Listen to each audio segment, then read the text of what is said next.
আব্দুর রহমান নিজামীকে হত্যা করার জন্য, আলী আজহার মোহাম্মদ মুজাহিদকে হত্যা করার জন্য তারা সভা মঞ্চের মধ্যে লগি মঞ্চকে আক্রমণ করেছিল।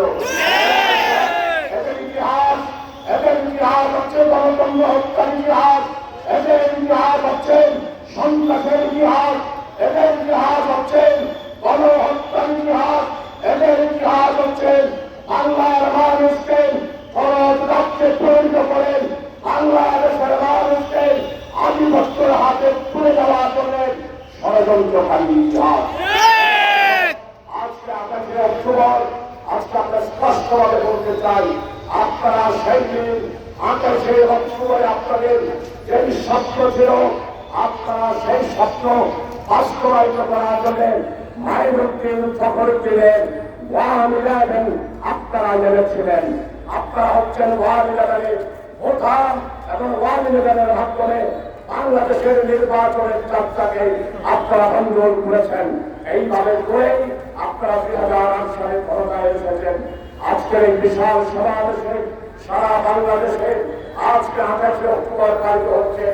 আমাদের স্পষ্ট বক্তব্য, 28 অক্টোবরে হুকুম দেওয়া হলো আওয়ামী লীগের নেত্রী স্বৈরাচার ফ্যাসিস্ট এই শেখ হাসিনাই হচ্ছে হুকুম রাখা।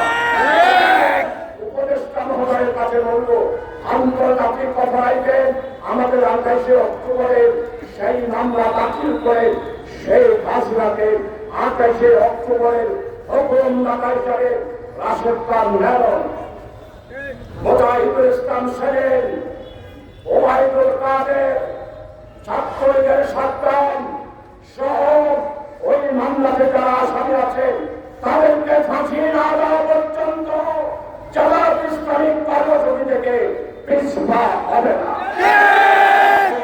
তাই আগামী দিনে আমরা সবাই ঐক্যবদ্ধভাবে 28 অক্টোবর 17 জানুয়ারি 1970 সাল আওয়ামী লীগ রাজনৈতিকভাবে কোন রাজনৈতিক দলকে কোনদিন সহ্য করে নাই। আবার তারা নাকি রাষ্ট্রের প্রতি ফ্যাসিস্টরা আসার জন্য সুযোগ করছে। স্পষ্ট বলতে চাই, তৌহিদি জনতা, বাংলাদেশের স্বাধীন প্রিয় মানুষ বেঁচে থাকতে ফ্যাসিস্ট পতিত স্বৈরাচারকে বাংলাদেশে আর রাজনীতি করার সুযোগ দেবে না।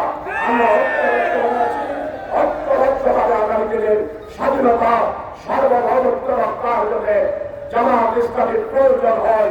আবার রাজপথে এলে গণতান্ত্রিক ভাবে আন্দোলন করে তাদেরকে প্রতিহত করবে ইনশাআল্লাহ। আপনাদের সবাই কাছে আছে। আমি আমার বক্তব্য এখানে শেষ করছি। আল্লাহ হাফিজ। আসসালামু আলাইকুম ওয়া রাহমাতুল্লাহ।